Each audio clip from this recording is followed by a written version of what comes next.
कद्दू। अगर चैनल को ज़रूर सब्सक्राइब नहीं किया होगा गाइस तो ज़रूर सब्सक्राइब, क्योंकि बहुत मेहनत से वीडियो बना रहे हैं मैं और मेरी टीम।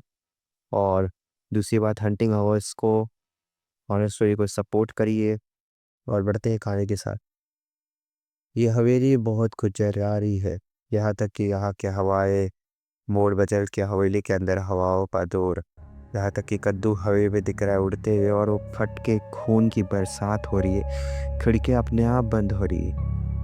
इस हवेली की चीख ऐसी गूंज रही है जैसे कहीं किसी आत्मा का प्रवेश इस हवेली में हो चुका है। तंत्र विद्याओं का आवाज जोरों से गूंज रहा।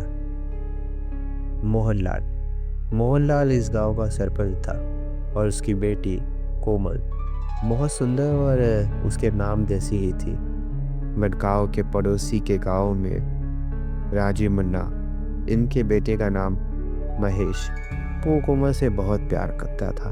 मगर दोनों गांवों की आपस में कभी चुनती नहीं थी, क्योंकि ये ऊंची और जात भेद के पड़ाव में फंस चुके थे इस गांव में। और उसी वक्त बहुत जगहों पे इस गांव की शान थी। और तभी कोमल इस गांव में पहली बार आ चुकी थी। इस गांव के घूमते चौहारों में वो गांव के खेतों में घूम रही थी, और उसी वक्त मोहन लाल की बेटी इस गांव की सबसे सुंदर लड़की थी। इसी वजह से इस गांव के लोग उसके ऊपर नज़र क्या, उसे आँख के आँख नहीं मिला पाते थे। बट वही महेश चुपके से इस गांव में आने के बाद उसे कोमल से प्यार हो गया था, और उसे हर वक्त छुप छुप के देखा। उसे पता था कि उसकी कभी ये हो नहीं सकती, क्योंकि जात और गांव के भेद और झगड़े के बीच में कभी इस गांव में वो कोमल को नहीं पा सकता था।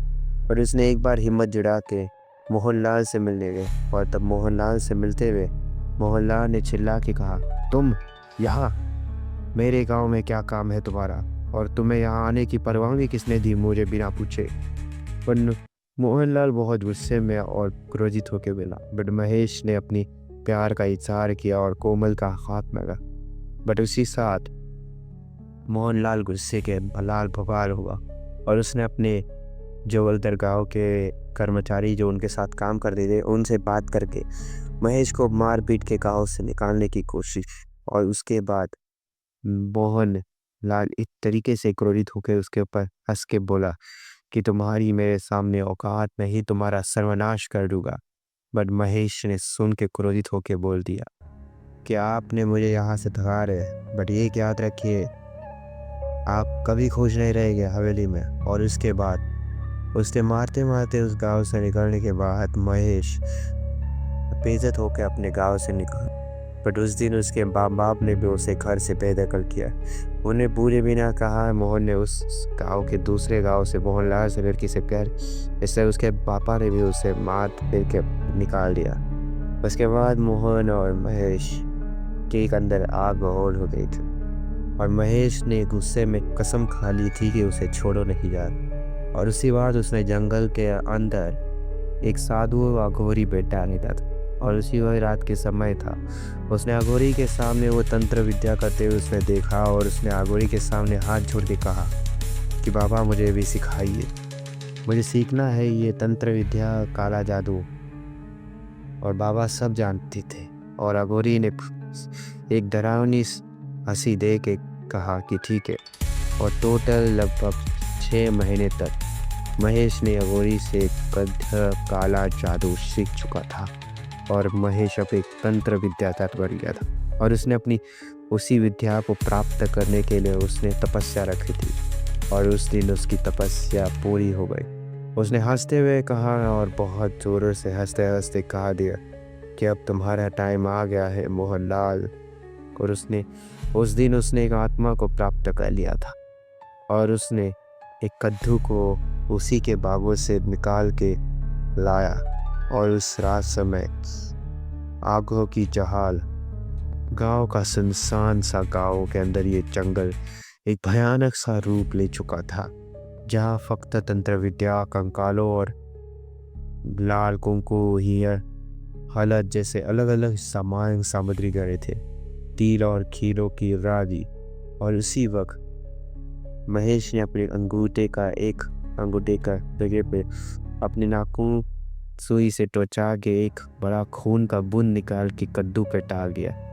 कद्दू पूरी तरीके से लाल हो चुका था और इसी कद्दू के अंदर उसने अपनी तंत्र विद्याओं का वापसी करके उसके ऊपर कुंकू और लाल जादू तो ना करके उसने बहुत बड़ा खतरनाक जादू करके एक कद्दू बनाया और उसने उसी कद्दू पर लेके रात के 2 बजे समय कुत्तों की भौंकने की आवाज़ और हवाओं का मोड़ दिखाए बदल थे और उसने उसी कद्दू को उस घर के बीच चौराहे पे घुमा चुरा के उसके बाद उधर रख के गेट के पास उसके ऊपर एक कील की आग पेटा के वहाँ से निकल गया।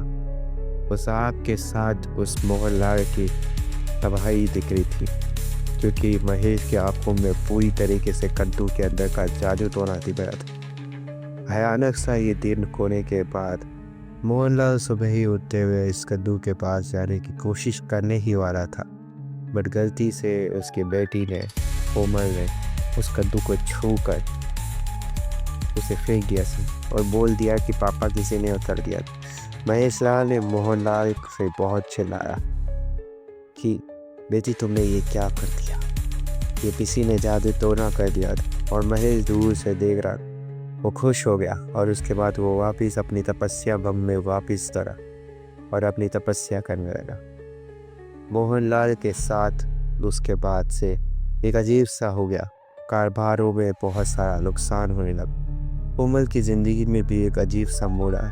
कोमल शांत बैठने लगी, यहाँ तक कि वो किसी से बात नहीं, हंसती खेलती लड़की अब शांत और उसी साल उसके चेहरे का तेज भी धीरे धीरे निकलता जा रहा था।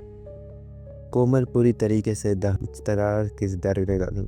उस अजीब सा डर महसूस हो जैसे उसके पास कोई है, कोई उसे छू रहा और वो बावरती लगी रही। वो चिल्ला के थे लगाई कि छोड़ दो मुझे, छोड़ दो। और इसके बाद उस कद्दू का असर होने की तबाह दिखी थी। मोहनलाल बहुत परेशान है क्योंकि वो जानता था कि ये किसी कद्दू का काला जादू है जो उसके ऊपर हावी हो चुका। वो परेशान होने लगा और इसके बाद कोमल पूरी तरीके से सूख और मौत की कगार पे आ चुकी थी। मोहनलाल पूरी तरीके से बर्बाद होने लगा। उसके बाद उससे गाँव का उसका सरपंच का पद भी उससे छीन चुका था। अब वो पूरी तरीके से बर्बाद के उस दौर पे पहुंच चुका था जहां उसकी तबाही नक्शी दिख रही थी। उसके बाद उसे जंगलों में जाने के बाद उसे पता चला कि उधर एक अघोरी है और इसी बाद वो अघोरी के पास वो जादू टोना निकालने जा रहा था तो उसने देखा कि कोई और नहीं, वही अघोरी जो महेश था। और महेश ने आके खोल के कह दिया, आओ मोहनलाल आओ, तुम्हारा ही इंतजार कर रहा था मैं, कैसे हो और यहाँ कैसे आए। मोहनलाल ने उसे हाथ छोड़ के कहा कि तुम मेरी बेटी को छोड़ दो, मैं जानता हूँ कि तुमने ही किया। महेश ने हंसते हुए कहा कि तुम बहुत जल्दी समझ गए, बट अब तुमने देरी कर दी है, तुम बर्बाद हो जाओगे, खत्म हो जाएगी तुम्हारी बेटी और उसकी आत्मा मैं खुद लेके जाऊंगा मेरे पास। और उसके बाद मोहनलाल खूट खूट के रोने लगा और उसी वक्त उसकी बेटी ने उसके हाथों में अपना दम छोड़ चुकी और महेश ने उसकी आत्मा को छीन कर वापिस एक कद्दू में बंद कर दिया और इसने कहा कि ये लो तुम्हारी बेटी अब। यही कहानी है कद्दू की। अगर पसंद आई होगी तो जरूर चैनल को सब्सक्राइब करिए और बेल आइकन को ज़रूर दबाइए। मिलते हैं अगली बार एक नई कहानी के साथ।